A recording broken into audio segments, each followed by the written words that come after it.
I've watched Joshua's episode on the fifth mark being Roman 3 times, but I still can't coalesce the information into a coherent idea on how and what that means. Could either of you take a shot at it? God bless, friends.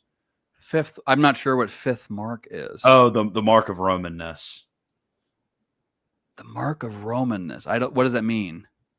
The episode you do with Dr. Phimister. Oh, Dr. Phimister. The church is Roman. Yeah. I'm forgetting what the fifth one is. I'm sorry, I haven't remembered. Oh, it's just one of the marks of the church. One holy Catholic. Oh, I see. In addition to the four. Yeah. Okay, I see. Got it. Okay. Sorry. Yeah, essentially, I mean, I've gotten more private feedback about that episode than probably any. It was awesome because they found it fat. I find it fat, and we still have to do part 2. There's a reason why we haven't done part 2 yet, but we'll maybe say it later. Life intervenes sometimes, but we are going to do part 2. Alan's a great friend. He actually co-authored the Integralism book with Father Crean. Mm-hmm.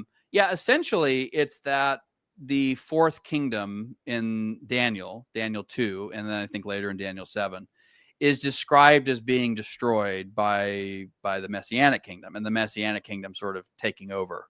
And so, and then the traditional, not unanimous, but traditional patristic interpretation of the katakon, the restrainer in 2 Thessalonians 2 that holds back the coming of Antichrist, was that it was the Roman Empire, the Roman emperor. St. John Henry Cardinal Newman believed it was sort of the natural elements of Roman civilization that continued to hold back the coming of Antichrist. So there's as I said earlier, St. Thomas Aquinas talks about the fourth kingdom being sort of taken up by the church into, sort of fifth kingdom. That's not Thomas's term, but that's essentially what he's describing. I think this is actually very aptly described in some way by we just had June 29th, the feast of St. Peter and Paul.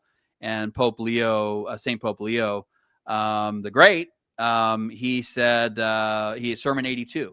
He has this amazing sermon where he's basically saying the old Rome was founded on the fratricidal murder of Remus by Romulus, and the new Rome that enlightens the whole world with spiritual truth is founded on the fraternal suffering and martyrdom of Peter and Paul, and that by Romulus murdering Remus, the temporal power of pagan Rome was established and inaugurated, but by the shared martyrdom of Peter and Paul, the supreme head, the headship of Rome over the whole Christian world and enlightening the whole world with truth was established.